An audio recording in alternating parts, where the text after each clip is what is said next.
meeting to order. Madam Clerk, will you call the roll, please? Yes, ma'am. Dr. Chase? Present. Ms. Decatur? Here. Ms. Egan? Here. Ms. Hazard? Here. Ms. Healy? Here. Mr. McCosker? Here. Ms. Young? Present. Madam Chair, you have a quorum. Would you please stand for the Pledge of Allegiance and then color guard presentation by Brook Point High School Navy JROTC. Forward. March.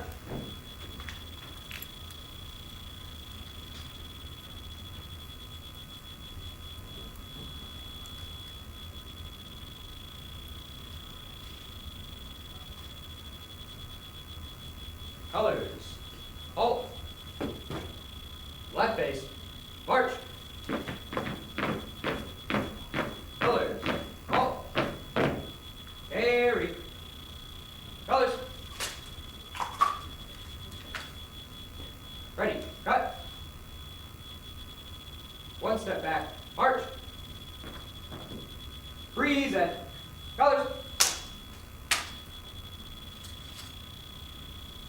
I pledge allegiance to the flag of the United States of America and to the republic for which it stands, one nation, under God, indivisible, with liberty and justice for all.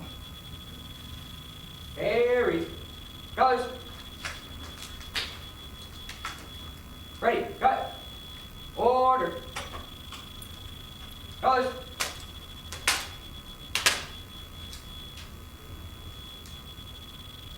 Ready. Cut.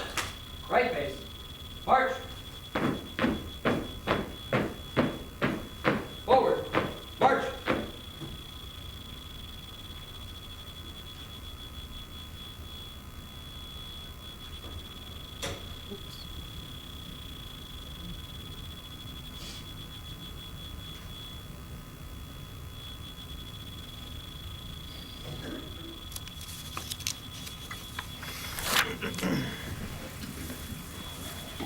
Okay, before I ask for a motion to approve the agenda, Madam Clerk, have we revised the agenda to include the item we discussed at the work session? Okay, well, could I have a motion to approve the agenda with the addition of an item, Ms. Hazard?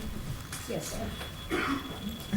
I'd like to have a motion to approve the agenda. I would ask that we add an agenda item to approval to extend the feasibility period for 30 additional days pursuant to a contract of sale dated February 10th, 18 for an additional deposit of $25,000. Second. All right, so we have a motion for approval of the agenda as amended. Would that be added as 10.04, Madam Clerk, under action? Yes, that's where I would put Is it. that where you'd like it? I can put it wherever you would like it. That's where I, Yes, I think that works for Ms. Hazard. And Ms. Egan, you okay with that? Yep. All right, so all in favor of the motion to approve the agenda as amended, please say aye. Aye. Motion carries unanimously.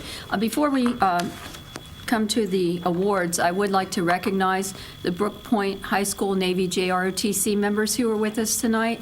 That's Cadet Grayson, Cadet Summers, Cadet Rugama, and Cadet Martinez. Their instructors at Brook Point are Captain James O'Keefe and Petty Officer Michael Tucci. Thank you for being with us this evening and presenting the parties. All right, that brings us to awards. I'd like to invite Ms. Sarah Crane, Secondary Literacy Facilitator for the school division, to the podium for a presentation of an award. Good evening, Madam Chair, school board members, and Dr. Benson. I am pleased to present you the finalists of our Stafford County Schools Spelling Bee. These two students competed on March 17th at the 13th Annual Freelance Star Regional Spelling Bee. First, I'd like to recognize Chiamaka Honora, and thanks to lovely weather, etc., Chiamaka, being the outstanding overachiever that she is, I think, involved in band assessments. So accepting her award on her behalf is going to be Ms. Ann Adams. Chiamaka is a student, an 8th grade student at T. Benton Gale Middle School, and she correctly spelled cacao in the division spelling bee to earn her place as one of Stafford's top 2 spellers. And please join me in giving this award representationally to Ann Adams on Chiamaka's behalf.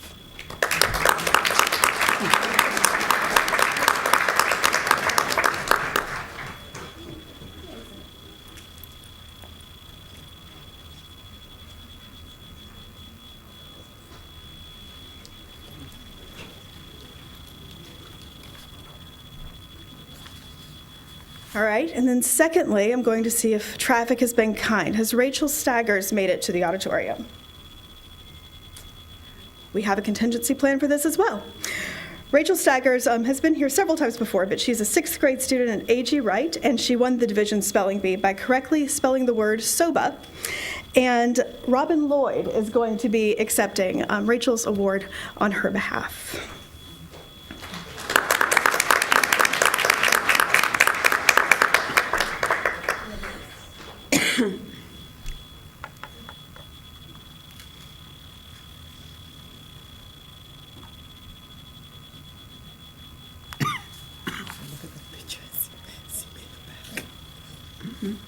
Thank you. Thank you, Mrs. Crane. We have several proclamations this evening. The first is for School Library Month. Ms. Young's going to read that for us. And if there are any librarians in the audience, would you please stand so we can recognize you? Wow.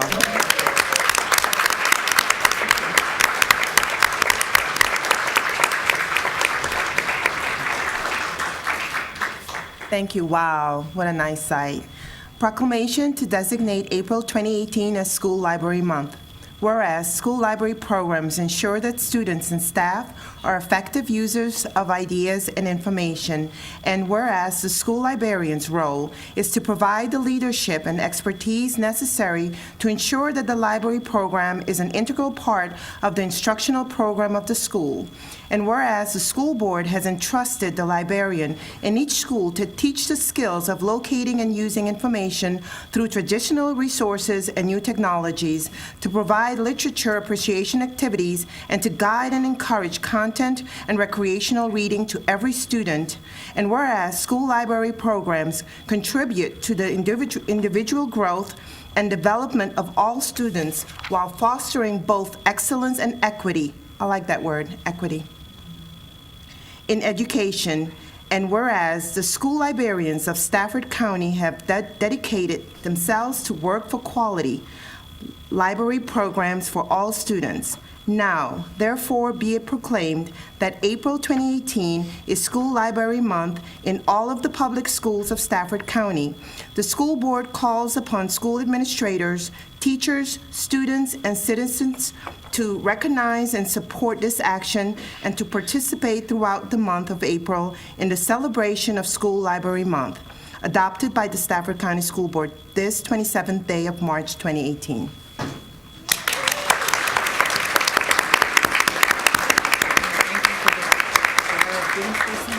Thank you all for joining us this evening. You're welcome to stay as long as you want. And thank you for our little gifts. Yeah, thank you for the jars of happiness. I'm allergic to peanuts. You're spoiling us. Yeah. That brings us to our next proclamation. When do the cookies come, though? Christmas, Oh, Christmas. I'm waiting for the cookies. You're on a diet. I'm on a diet, but my kids are going to eat them. They love those cookies. Are awesome. I'm sorry. Go ahead, madam. All right, that brings us to the next proclamation, which is for National Autism Awareness Month. Mrs. Decatur is going to read this for us. And do we have any autism teachers with us this evening? If you stand, we'd love to recognize you.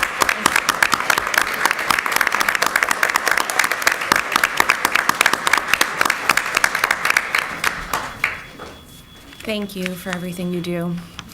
Whereas April has been designated as National Autism Awareness Month, and whereas autism is a pervasive developmental disorder affecting the social, learning, and behavioral skills of those affected by it, and whereas autism occurs in all racial, ethnic, and socioeconomic groups and is 4 times more likely to occur in boys than in girls, and whereas as more and more health professionals become proficient in diagnosing autism, more children are being diagnosed on the autism spectrum, resulting in rates as high as 1 in 68 children. And whereas, while there is no cure for autism, it is well documented that if individuals with autism receive treatment early in their lives, it is often possible for those individuals to lead significantly improved lives. And whereas Stafford County Public Schools provides ongoing training to educate parents and professionals about autism and its effects. Now, therefore, be it proclaimed that the Stafford County School Board hereby designates April 2018 as Autism Awareness Month, adopted by the Stafford County School Board this 27th day of March 2018.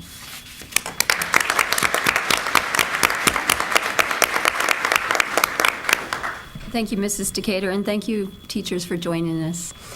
Next, we have a proclamation for the month of the military child, which Mr. McOsker is going to read for us. Yes, I have the opportunity every year to read. Is there any, so we're on a roll. Is there any military children out there? Raise your hand. Any military grew up? Okay. I know there's plenty of military out there, prior service and retirees, but okay. A proclamation to designate April 2018 as the month of the military child, whereas Stafford County is proud to be home to many children whose parents serve in the military station throughout the local region, and whereas April has been designated by the Virginia Department of Education as Month of the Military Child, which is a special month to recognize and pay tribute to military members and their children for the daily sacrifices and for their commitment, courage, and unconditional support of our armed forces. And whereas Virginia has one of the highest numbers of military school-aged children in the nation and is committed to being an active participant in the Interstate Compact on Educational Opportunity for Military Children, which facilitates military children transitioning in school systems across state lines. And whereas the children of our service members continue to make significant contributions to the schools, communities, the nation, and our Commonwealth, despite prolonged and repeated absences of one or both parents. Whereas all Virginia public schools remain committed to the care and education of the children of the men and women in our armed forces, and whereas by partnering with school liaison officers, military leaders, educators, and community organizers, VEDO provides the unique support needed for military service members and their families during all stages of transition and deployment. And whereas Month of the Military Child reaffirms our commitment to ensuring excellence in schools, child care, and youth services to military children who face unique challenges that other children their age never experience. Now therefore be it proclaimed that the Stafford County School Board hereby designates April 2018 as the Month of the Military Child.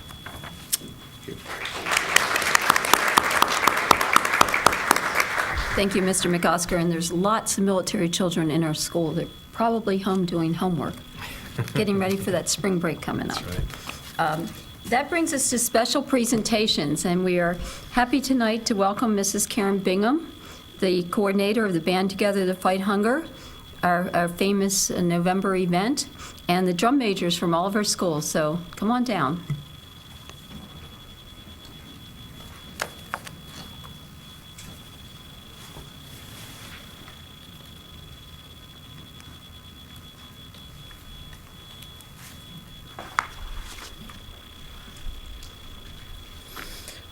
Good evening, Chairman Healy, Vice Chairman Kosker, members of the board, and Dr. Benson.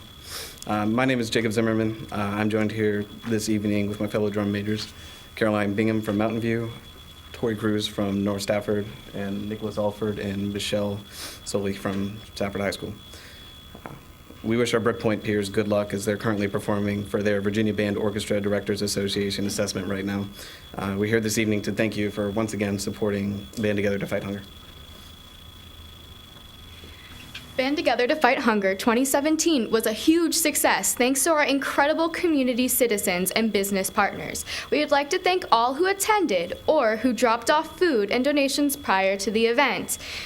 We are very excited to share we once again had incredible support from our community business partners that included donations for concessions, free Chick-fil-A sandwich coupons, and free appetizer coupons from Outback. Additionally, we received cash donations totaling $14,900 from the following donors: Corp Solutions, Dr. Elizabeth Attreed, Kohl's Cares for Kids, Pancho Villa, Chick-fil-A, Sam's Pizza, Roberson's Music, KBI Music, Rouse Center, McDonald's, High Note Trips, and Weiss, and all 3 of our Stafford Walmarts.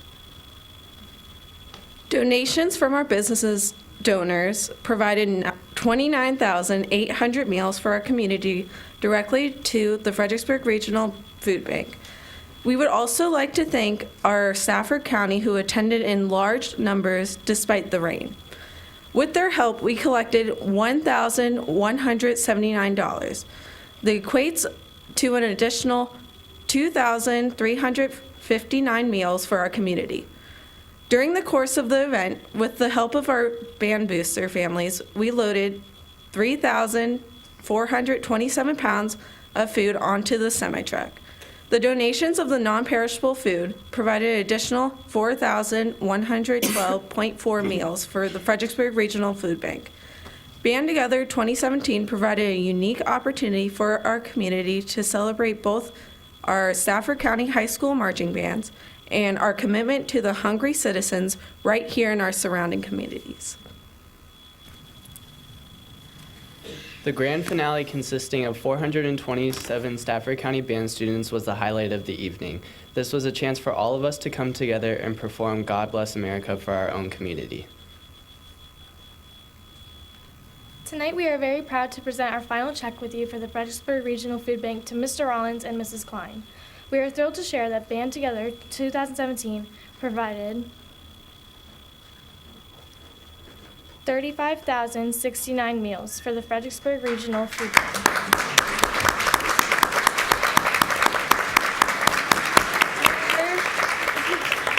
We are sure you will agree our band programs are making a huge difference in our community. Thank you for continuing to support and fund music programs in our schools. We look forward to welcoming everyone back to Mountain View High School for Band Together 2018 on November 5th. Thank you. We'll mark our calendars.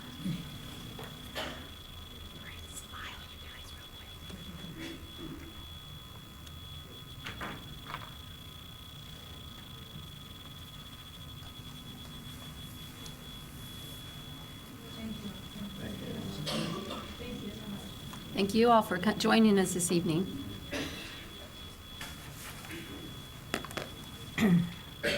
That brings us to citizen comments. Individuals wishing to comment at this time may do so by responding to the general invitation of the chairman.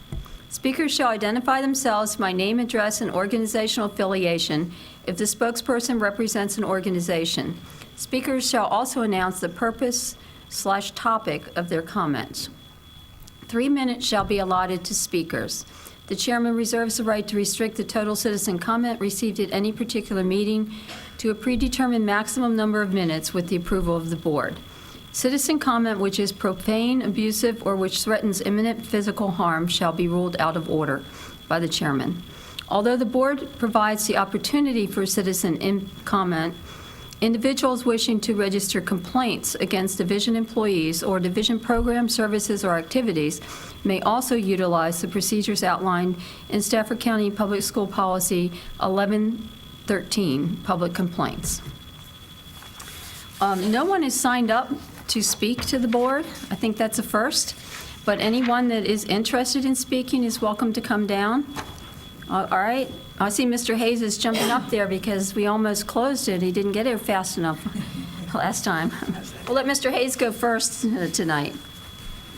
Thank you. And because you didn't sign up ahead of time, there is a sign-up sheet. Would you sign up after you finish? I sure will. Thank you.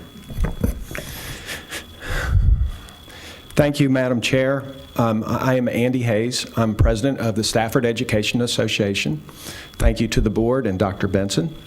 Last school board meeting, I suggested to the school board and to Dr. Benson to be conservative with their approach to the budget. SEA would like again to suggest to this board that any overreach of spending at this time will negatively affect the overall tone of employees this year and into next. If the budget does not allow, or if this board votes for a budget that does not include a 2.5% raise for all employees, the Stafford Education Association believes this will negatively affect the morale of all employees. With the news of Dr. Benson's leaving, many feel the purchase of the Summer Institute's computer hardware at a cost of $125,000 might fall under the realms of undue future budget restraints. Being present at last week's school board work session with the Board of Supervisors, SEA watched, and we can predict that the development for criticism of not using county funds efficiently, that there will be questions concerning this appropriation. The two boards are far apart right now in Dr. Benson and this board's budget proposal. If at a further date this board discovers that funding does allow both a 2.5% increase and support professional development in the way of a summer institute, SEA fully supports a fully budgeted budget in this county and would welcome it. But at this time, until the Board of Supervisors and this board reach agreements on budget, we are worried about the perception that this board will face and the county employees' morale if we are spending on things that don't go towards the employees' raises. Thank you so much.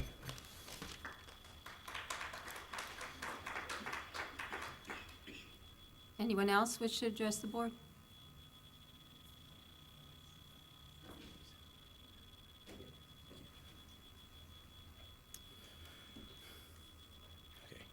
Good evening, Missy, members of the board. My name is Christian Peabody. I'm the Vice President of the Stafford Education Association. I would just like to reiterate Mr. Hayes' comments and really resonate with them. There is the concern about the degree of the funding that is going to happen. Like Ms. Decatur shared at the last meeting, we don't know what exactly is going to be able to be fully funded. And that is a major concern, and the salaries came up in one of that. Especially with the Chromebook purchase, if that's something that doesn't have to take action tonight and can be deferred until other things are looked at, that could be more proprietous in the spending, I would encourage that too. For example, the administrative assistant scale, that's something that could be taken care of with those funds right there. That's something that could be proactive and happen now and would have a positive increase on the morale, like Mr. Hayes spoke to, what could be a negative perception if that were to take place. If the Springstead study is going to cost $50,000, why don't we just use that $50,000 as an equitable bonus for all the admin assistants? Springstead was the last company to commit the study, and we already know their system didn't work. So why are we recommissioning them again to say what we already know? We could even combine those funds, that $50,000, wherever it exists, if we need to pull from this funding and the 125, and we can take care of the study and give an equitable morale boost bonus for administrative assistants who are much overdue for that, and then still have some carryover to see what else we can do with that as well. So, thank you for your time.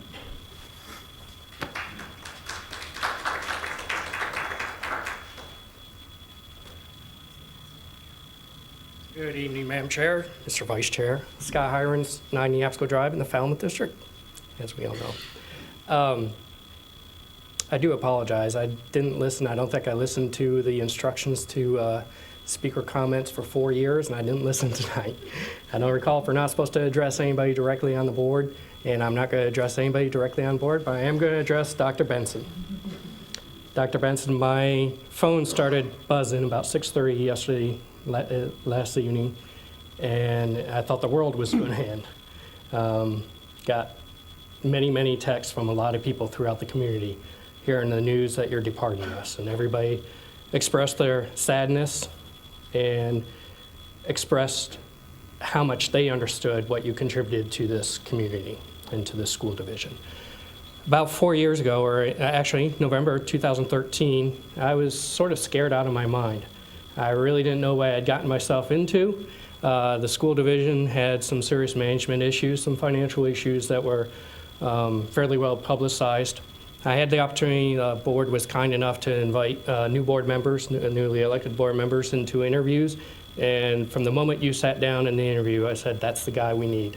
I was so thrilled that the board understood that and made their commitment to you and brought you on board. A few months after that, we ran into a couple of other issues. I really contemplated resigning from the school board because I thought it was a little bit overwhelming of what I was up against, and I didn't know if we would make any progress at all. But your steadiness, your calmness, and your action and your plans to deal with the issues is what made me stay on the school board for the full 4 years. So I appreciate your service. I think the community is going to miss you. I think the division is going to miss you. I think the entire county is going to miss you. And unfortunately, the Commonwealth is going to miss you. That's probably as bad as anything, that you're leaving the state and that someone's going to be vying for the fastest superintendent in the Commonwealth now. I thought about today giving a call to Barbara Streisand There was some news a few weeks ago that she had cloned her dog.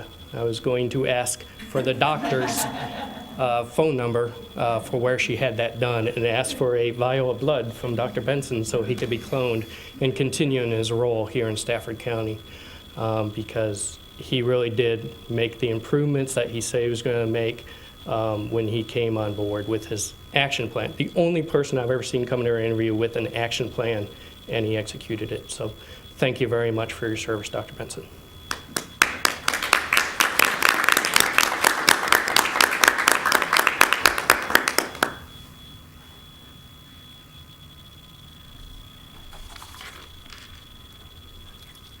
Hi, my name is Karen Wazo, and I am a senior from Riverbend High School who used to attend schools here in Stafford County. I am here today as a member of Y Street. Y Street is an award-winning youth volunteer program of the Virginia Foundation for Healthy Youth that focuses on promoting healthy living in Virginia.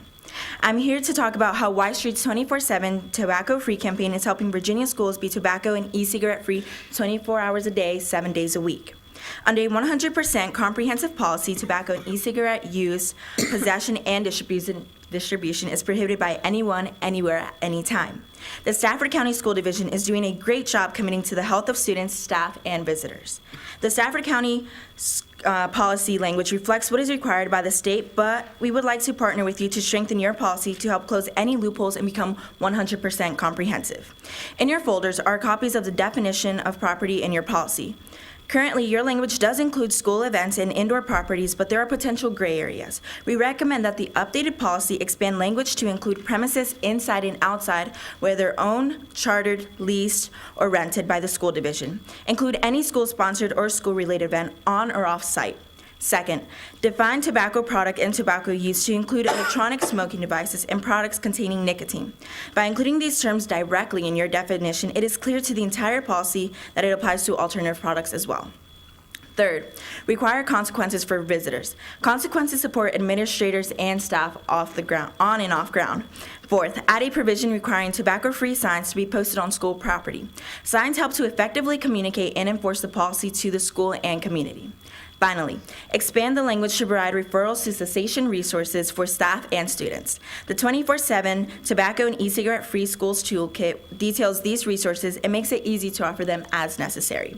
As a partner and resource to the Stafford County School Division, we have provided our model policy and checklist to provide guidance in revising and adopting a 100% tobacco-free and e-cigarette-free policy.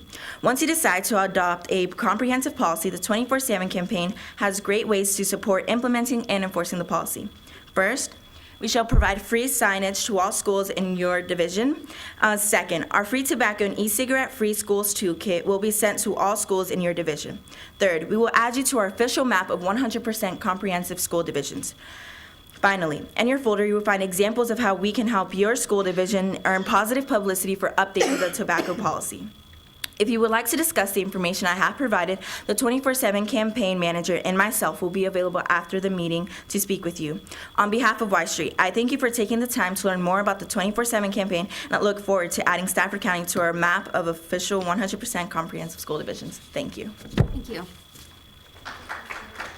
Yeah, I already did. All right, anyone else want to address the board?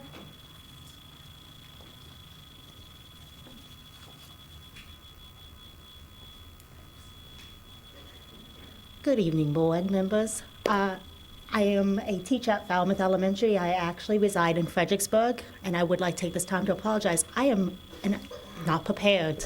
I was not planning to come and speak to anybody tonight. However, I would like to discuss some situations that are going on. As you all know, we do lose over 200 of our teachers last year and the year before. That is about 10% of our teaching workforce. 20% in the last 2 years has left based off of the numbers that are provided by the district. Taking a look at that, we ask ourselves, why are people leaving our district? Some people say it's not because of money. I have to question that now. With that fact that we know other districts are taking our teachers for money, we now need to look at things like the Teaching Learning Summit and these Chromebooks, which we all know that Chromebooks when you look at a computer, is a very nice big cell phone. They are used, first off, in the web. I have in my classroom. They're not the best items. They do not prepare our students, and they are not effective for teachers. So we need to ask ourselves, is that money that we are wasting on these Chromebooks truly worth the bang for our buck? They are not. Thank you so much. Oh, and my name is Kara Burford, in case I didn't say that. Thank you. Is there anyone else who'd like to address the board? Seeing none, we'll close the public comment period. Come back to the board for board member committee reports. Ms. Egan, do you have any reports? No? Dr. Chase? Yes, I just wanted to report that the Commonwealth Governor's School Governing Board on February 13th, the director of the Commonwealth Governor's School, Mary Kay Vanderploeg, submitted her resignation effective the end of this school year. She and her family are relocating to Arizona. We've been very fortunate to have her as the director of CGS for the past 8 years. The Human Resources Department for Spotsylvania County has begun advertising for a new director. The governing board will meet this Thursday to appoint people to the interview panel. And that's all I have. Thank you, Dr. Chase. Mr. McOsker? Yes, the Finance and Budget Committee met on March 22nd. Members Hazard, Young, and I were present, as well as most of the other board members here. We discussed the brief update of the FAB-C bylaws, which the Governments Committee is going to take on. Ms. Hazard and Ms. Egan and crew. Take a look at that. We also briefly discussed the Heartwood Elementary School repair wastewater treatment facility, which came in under budget, and we're going to talk about that on our action items, I believe 10:01. So I won't dwell on that. We talked a little bit about the CIP. Well, actually, we talked a lot about the CIP, and then we'll talk about that in our 11:01 and 11:02 tonight. And we also talked about syncing the school board and budget development calendar one more time. I know we've done good work on that in the past, and we have to keep up with all our changing dates and all the Board of Supervisors changing dates to make sure we're synced on that. Let's see. We reviewed also the first and second quarter budget transfers, over $10,000, Mr. Fulmer. And we talked about also doing a budget public relations strategy and an implementation plan. But yeah, that's it. Thank you. Ms. Young? Pass. Okay. Ms. Decatur? Yes, the Special Education Advisory Committee met on Monday, March 19th. Just reporting that there will be 2 upcoming sensory-friendly performances. One will be James and the Giant Peach, hosted by Stafford High School at 10 o'clock a.m. on May 5th, and Honk, performed at Brook Point High School, held at 2 o'clock p.m. on the same day.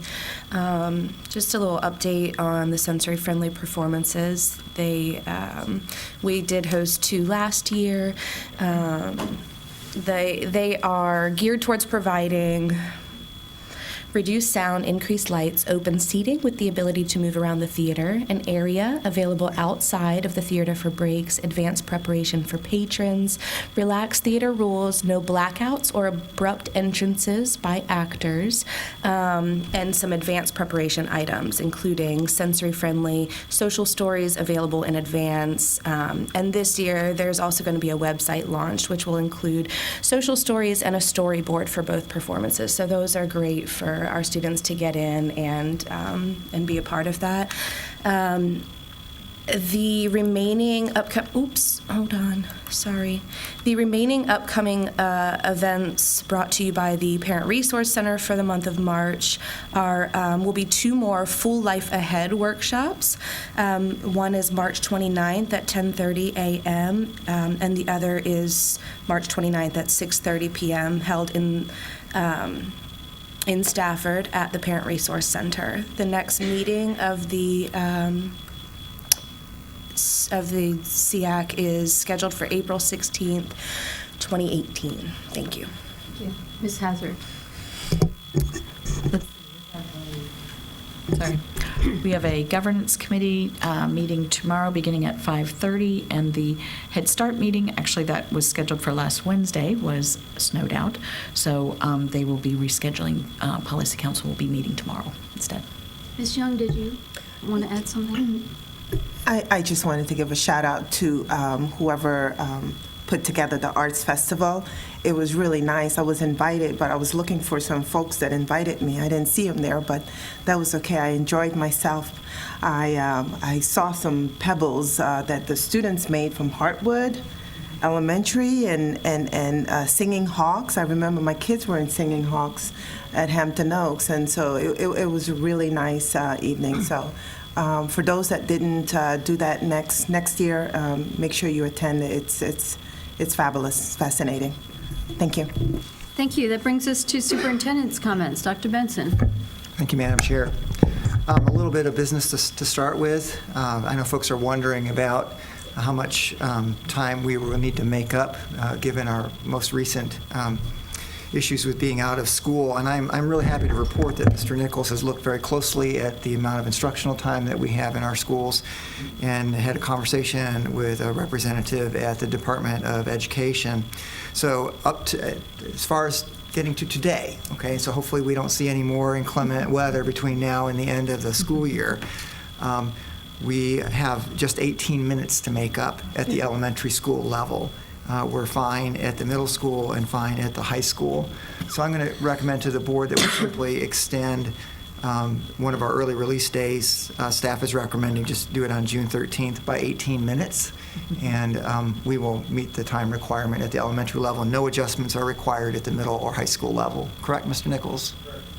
Sure you don't want them all day? Thank you, Mr. Nichols. I think there's a lot of teachers and parents and students that are going to be happy to hear that. Is there any objection to the board to extending the 13th, you said? June 13th. June 13th for 18 minutes at the elementary school level? So they'll get out at 1:28? I'd like to add a couple of, no. Well, I like to add a couple of hours. You value your life, right? Yeah, All right. I'm not going to get beat up by the Hearing no teachers. objection, I think you got good to go on that, Dr. Benson. Thank you. Ms. Do you have Healy? other remarks? Ms. Healy, do we have a communication plan? Because I do know I have gotten lots of emails. Will there be a way we can either run that across the Stafford County tomorrow? Because I'm getting calls about Friday, like. Well, perhaps we could put that on one of those calls, at least for elementary is the one that I think knows that they're short. And that will not be a problem next year if the governor signs that bill counting recesses Right. instructional time. So we should be in good shape next year. So the second thing that I wanted to speak to is an add-on to the recognition of our incredible librarians across the school system. You know, I personally think no one needs a reason other than we've got really great librarians to visit our libraries, and we appreciate the little chocolate package here. But I would like to just put a couple of statistics out there for the board. The board has invested in renovating some of our library spaces. We've gotten to about a third of the libraries across the division as a whole to move more towards a kind of a learning commons model. It is having a very positive impact on student usage and class usage in those spaces. For example, at Drew Middle School, which was a relatively inexpensive renovation, some increased access to technology, changes in flooring and seating, a really great space. From this year, from the start of school to February 18th, the walk-in participation is up 323%. Went from 973 last year to 4,119 students walking into that space during the course of this school year. Somewhere that we made a sizable investment, that would be North Stafford's new library. In December, there was a 100% increase in student walk-ins for just 1 month, from 2,179 to 4,363 students going into that space to use the space. In February, there was a 158% increase in the number of classes that signed up to go in to use the space. A year ago, that was 34 classes. this past February, it was 88 classes signed up to use that space. So thinking differently about how those spaces might be used and what those design elements would need to help support collaboration, students working together, access to all kinds of information and tools really has had a positive impact on student use of those It would be nice if we could expand on facilities. Stafford. Dr. Benson, would you mind sharing that with us, whether it's on your Friday night or Friday update, or just sending out an email? I'd like to put that on my Facebook page myself. There was some discussion with my supervisor, who seems to think that some constituents were not happy about the money that we were spending on our libraries, and I'd like to put that out there and explain why we spent the money So, that we did. one of our challenges, and this is an add-on, is that it's cost prohibitive for us to be able to modernize every single instructional space that we have, right? So the one space that we could modernize in every one of our buildings is our library, right? And it will positively impact potentially every child and every teacher in that facility. So the last thing is hard for me, and I don't typically read written remarks. But I am going to read these because I don't know that I will be able to finish it if I don't read them. Where are the napkins? So, I want to say this, that anybody that thinks that this is not hard for me, you are wrong, okay? I feel very connected to this board, to this community, to teachers and students across the schools. And it's one of the things I love about being here. So, it is with mixed emotions that I am resigning as superintendent of Stafford County Public Schools. After nearly 35 years in public education in the Commonwealth, I have decided to bring my career in Virginia to a close and accept a new opportunity with Alamance Burlington School System in North Carolina. I will remain with Stafford until the end of June. I am thankful for having had the opportunity to serve the Stafford community for the past 4 years, and I appreciate the support of the board, staff, and our community. We have exceptional students, supportive parents, excellent school leaders, dedicated teachers, and committed support staff all throughout the division. While I'm looking forward to new challenges as I begin this next chapter of my career in North Carolina, the continued success of Stafford County Public Schools remains important to me.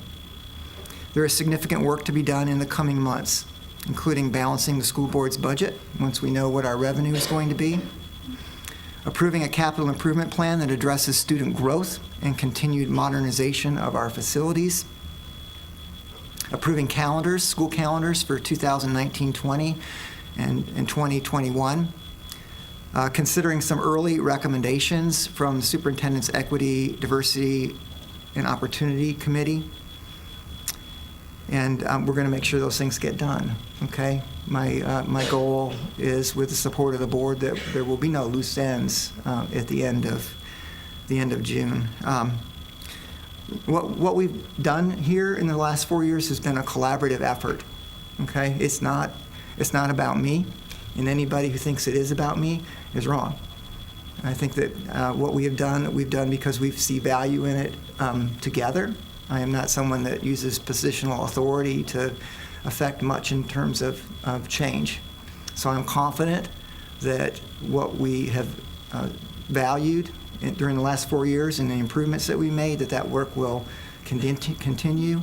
And I will do anything I can do to help you guys in that transition. I thank everybody, partners, our families, folks in the schools, our community members. When we come together, we can really do some incredible things, and that's a really positive, strong thing to say about Stafford County. So, again, I thank you for the opportunity to serve.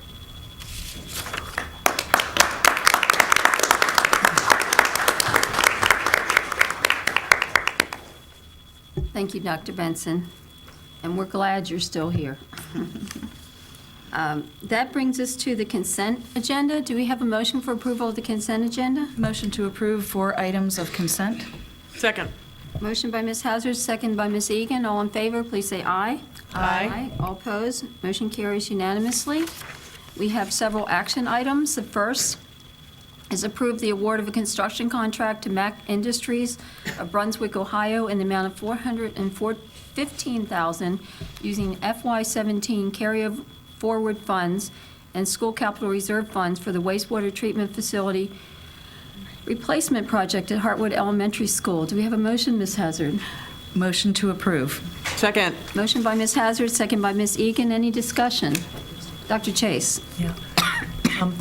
I just wanted to make sure that we have a plan for additional inspections on this project, given that it is coming in lower than we expected, and we want to make sure it gets done right. Okay, is that an affirmative? Yes, ma'am. Okay. Is that good enough? That's good enough. Okay, all right. We're on the ball here. All right. All in favor of the motion to approve 10.01, please say aye. Aye. All opposed? Motion carries unanimously. And thank you for bringing that up, Dr. Chase. I think we're all very happy to have something come in significantly under budget, but it also does raise some questions. So I'm sure that will be well monitored.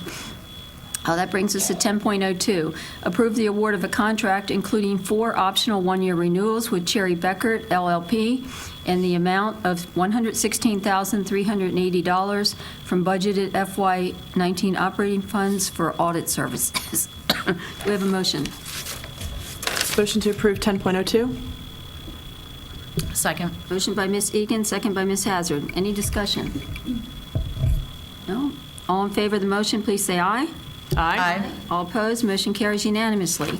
10.03, approve a purchase in the amount of $125,000 from budgeted FY18 funds for 500 Chromebooks from Atronica Computers, Inc. for teachers attending the June 2018 Teaching and Learning Summit. Do we have a motion? Motion to approve 10.03. Motion by Ms. Egan. Do we have a second? Second for discussion. Second by Ms. Hazard for discussion. All right, motion discussion. Let's start with Ms. Hazard, and we'll just work our way down if that's all right with everybody, so make sure everybody gets a chance. Ms. Hazard. I guess with this item, it is budgeted FY18 funds, so these are one-time funds.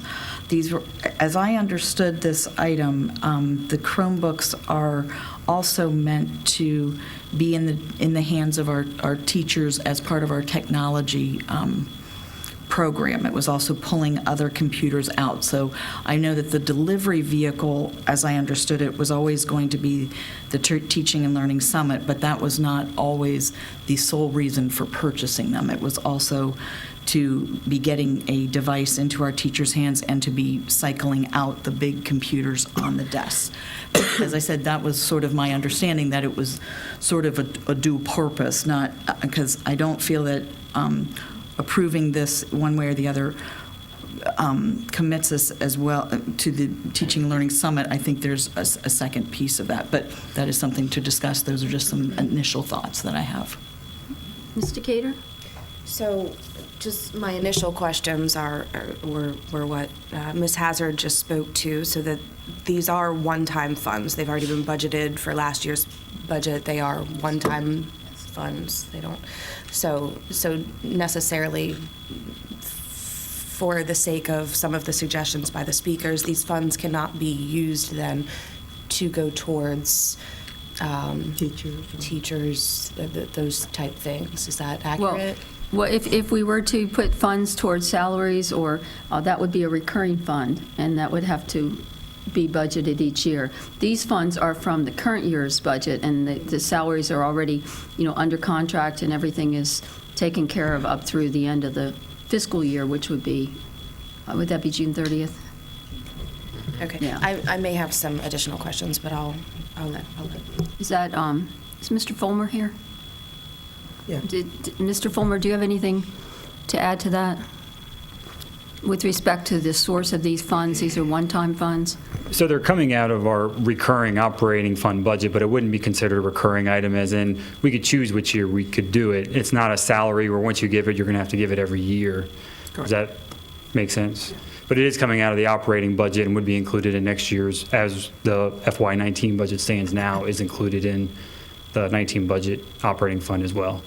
And as it stands now, is that because next year is the planned third year of this teaching and Yes, ma'am. learning summit? The first year of the summit, it was purchased with one-time funds because it wasn't originally purchased in FY17. It wasn't budgeted, so we used savings in the current year to fund that. But beginning in 18 and projected for 19, it's budgeted. Okay, and these particular funds, if they weren't used for this purpose, would have to be used for something else before the end of the fiscal year? Correct. Correct? Okay. Did that raise any more questions for you, Ms.? No, not at this point, thank you. Okay, Ms. Young? Yes, I have a question for you, Mr. Fulmer. So, how long can we wait to buy the Chromebooks? Can we wait like after the budget is passed, or do we have to make a decision? For this year's budget, it would have to, I don't know what the lead time is on the Chromebooks. Yeah, it was purchasing 500 Chromebooks all at one time. So we need a little bit of time to get that many Chromebooks from one vendor. And there was a set schedule for the distribution to teachers to have them a lead time before the Teaching and Learning Summit. So I don't know when the absolute final budget will be passed, and waiting till that minute then might put us at not being able to get those supplies. And the second question, is this the first time we had the summit? No, this is the second year So of the summit, and next year will be the third year of the summit, and should loop in to finish out all the Chromebooks, one for each teacher. So for the first summit, everybody got a Chromebook? Correct. So we're using the Chromebooks for the summit. There's no way that the Chromebooks that we had before could be used for the upcoming one, and then still buy the Chromebooks that are needed like after the budget? Just asking. Most of the Chromebooks that are in the schools right now are specific to student usage, and the Chromebooks that we are purchasing are for teacher usage in order to allow the teacher to not be sitting at the front of the room always, but to actually be up and around and engaged with the student and utilize that Chromebook, as well as it gives them more mobility to go to trainings with a device instead of a piece of paper and a pencil. Or, as we all know, teachers sit at home and do grading. Our student information system and our grade book is an online web accessible thing, so they can do their grading at home and they can fill it in at home. Unfortunately, that's the life of a teacher. It's too bad that they can't finish all of that in the normal working hours. So is this something that would add value to the teacher outside of the school, of the classroom, because of the technology that we are advancing, so that they could take their Chromebook home, do their homework, It's a and help mobile them device, yes, that's with grading Wi-Fi and things of that capable. nature? Yep. Okay, thank you. Thank you. Ms. Egan? While I appreciate the sentiments of Mr. Hayes and talking about, finding additional funds for, to basically give to our teachers, especially if this is one-time money, rough math comes out to be $30 a teacher, Our PTO leadership came in here and spoke to the board and implored us to start making more investments in technology for our students, for our teachers, to start getting with the 21st century. So while I do appreciate everything that Mr. Hayes said, if we're going to start diverting funds to reallocate it to teachers, I would like to look at something a little bit more meaningful and significant, and not just do a little bit of a nickel and dime reallocation of funds. So that's why I'm going to support this purchase. Thank you. Dr. Chase? I also, in reading this item, saw that it was budgeted by the previous board. I will say that I have concerns about the degree to which technology is being used in our schools. I'm not, as I go and visit classes, I haven't seen a huge number of classes using Chromebooks. And so I think going forward, we do need to do a more maybe data-driven look at how technology is being used in Stafford County Public Schools, and whether we need to be purchasing additional Chromebooks or whether the Chromebooks that are currently in our schools could be, some of them could be passed on to teachers. But that's just my sort of 2 cents. Thank you. Mr. McOsker? What Dr. Chase said. Thank you, Dr. Chase. You were in the previous And Mr. one. McOsker. I just wanted to state for the record that I'm going to be supporting this because of the reports that came back from the Teaching and Learning Summit last year.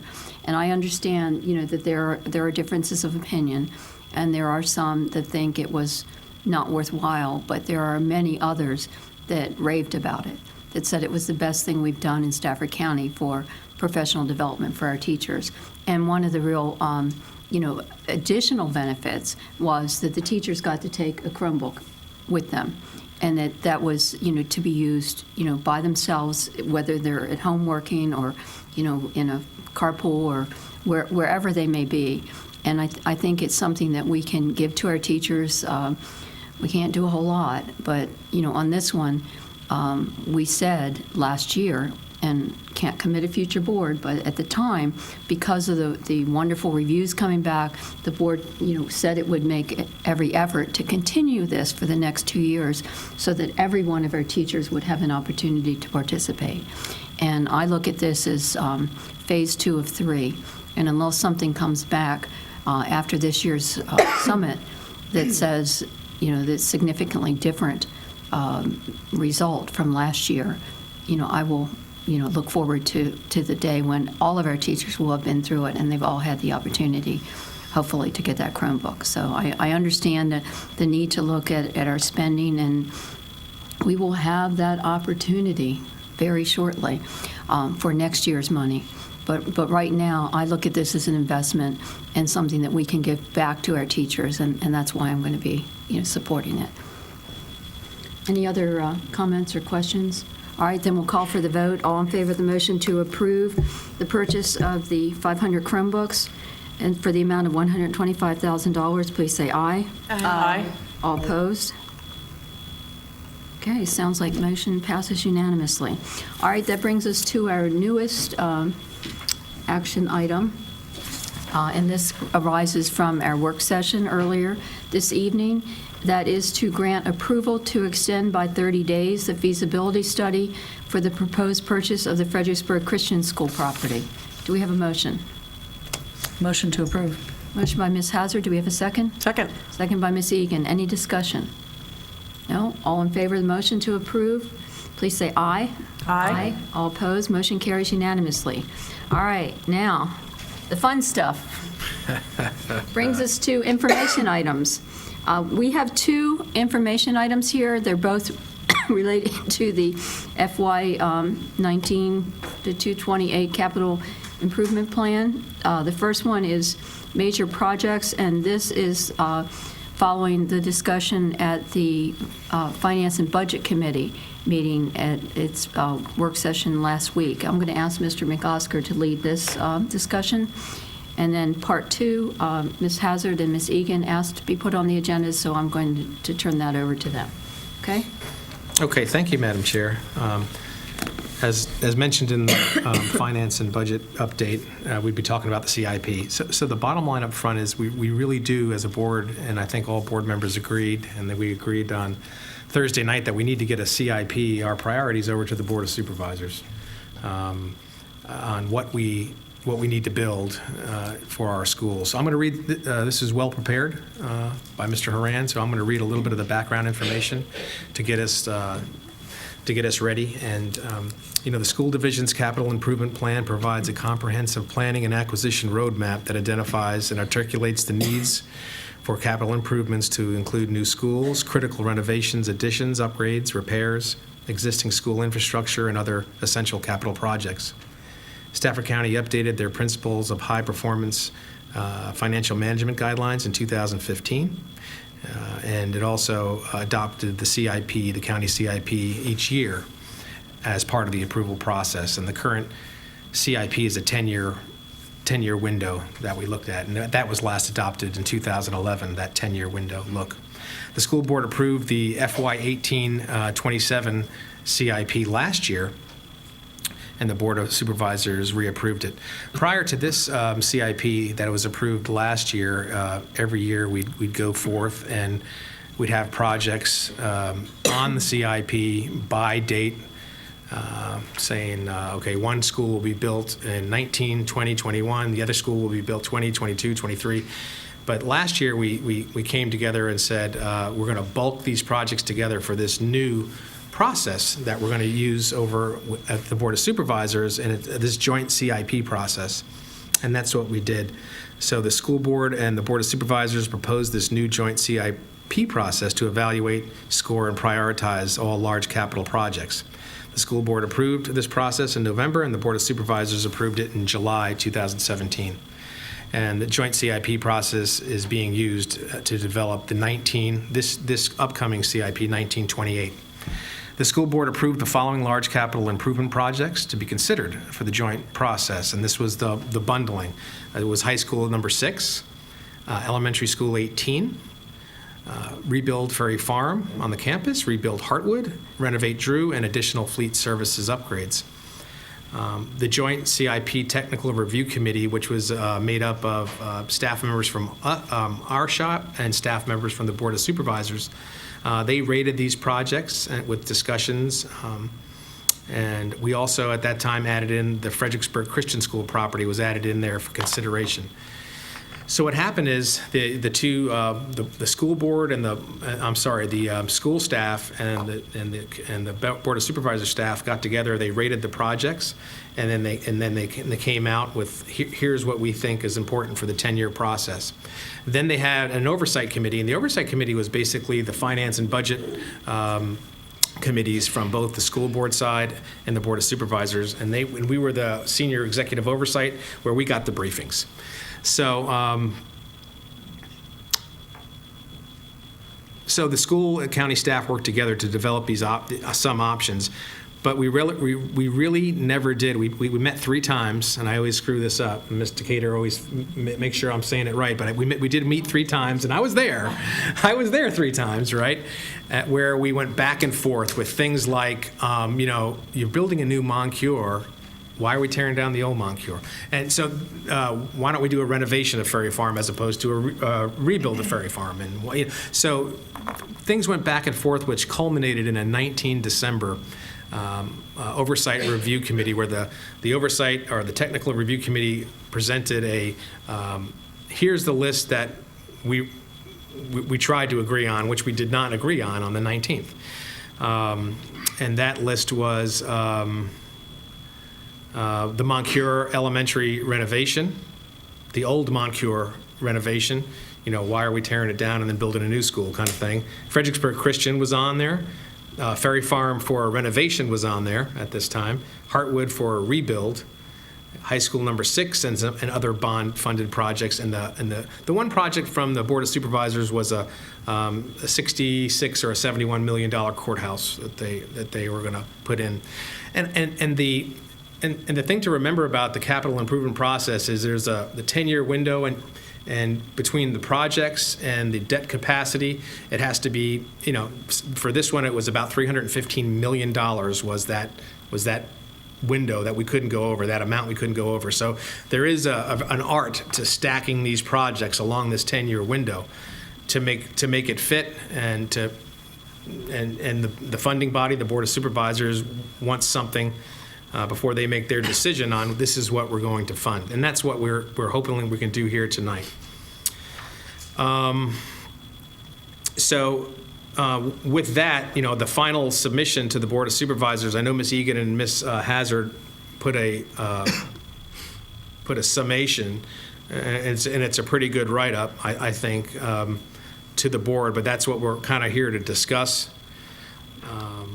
And so before I go on and put my Ferry Farm George Washington District hat on, I would just put that out to the board members to discuss where you want to move forward from this, or do we just kind of put this on hold and move on to the next? What do you? So well, if there's no objection, why don't we merge the discussion? We'll morph over to you, and then we can come back and forth. Yeah. Okay. Because this really is going to be consolidated, in the end. That's, No, that's perfect. I just wanted to make sure that merge the two topics, and the bottom line is we have to come up with some agreement. Well, we don't have to, but it would be nice if we came up with some agreement. We should, to send over to the Board of Supervisors and say, hey, this is the best for the school division and the kids. I'll just speak to a moment. I thank Mr. McCosker. We had a long finance and budget meeting, but this was a topic of serious discussion. In the simplest terms, how I look at the CIP, just like I look at our budget, when we send our budget over, the school board is charged with taking forward and communicating not only to our Board of Supervisors, but to our community, what are the needs of the school division with regard to infrastructure and repair, maintenance, and other items. That is our job, is to say, what do we need and when. We have, if you see attached to your agenda item, our enrollment figures. I believe that what we need to do is, and this, just like when we send our budget across the street, that's our needs. Then we find out, here's how much money you have, and then we have to, within those money parameters, figure out where the projects go, or actually our funding body does. I believe it's very important for us as a board to say, here are the projects, here's when we need them, because look at what's happening to our growth, and here's the optimal day that we want to open it. However, we will be told, just like we are when we get our budget numbers back across the street, well, here's how much you have to spend. But I don't believe that we do you all and our students I think we do you a disservice if we don't say, we really need the school in 20 whatever. Mr. McCosker and I share the same thing of, you get put on the CIP to be renovated or rebuilt, you won't see it for 10 years, maybe 15, it depends. So I believe we need to be very clear as a board when we need these buildings open, and we need them soon. Whether that happens, we want to be part of that joint process. However, I don't believe that we say the best that we can if we keep saying, sure, let's slide it a little. I'm tired of sliding because we've slid for too long, and here we are. I believe we need almost 5 schools in about 7 years. If you look at our numbers, that's what we need. I believe we went in hoping that this joint CIP process would help. I'm hoping that the lessons learned from this year's process will help us next year. But I will say, when we went to our meeting last week, we were really told, well, then what do you really want? All of the projects that we have before us tonight, as discussed at the meeting, are the ones that we've been talking about for, Mr. McCosker, you want to fill in what number? How many years? The addition of Fredericksburg Christian, I believe we've really made our case for why that's necessary.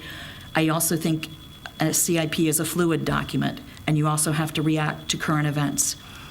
Fredericksburg Christian was not on the market recently. We were approached about it, and I think we've seized an opportunity with less money to try and meet the needs of our students sooner and try and push out this huge population growth in the north on the elementary by purchasing that property.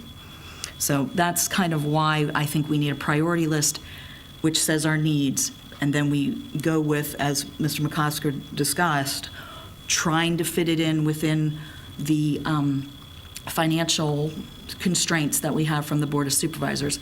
I believe they are 2 very important documents, but somewhat different. Ms. Egan.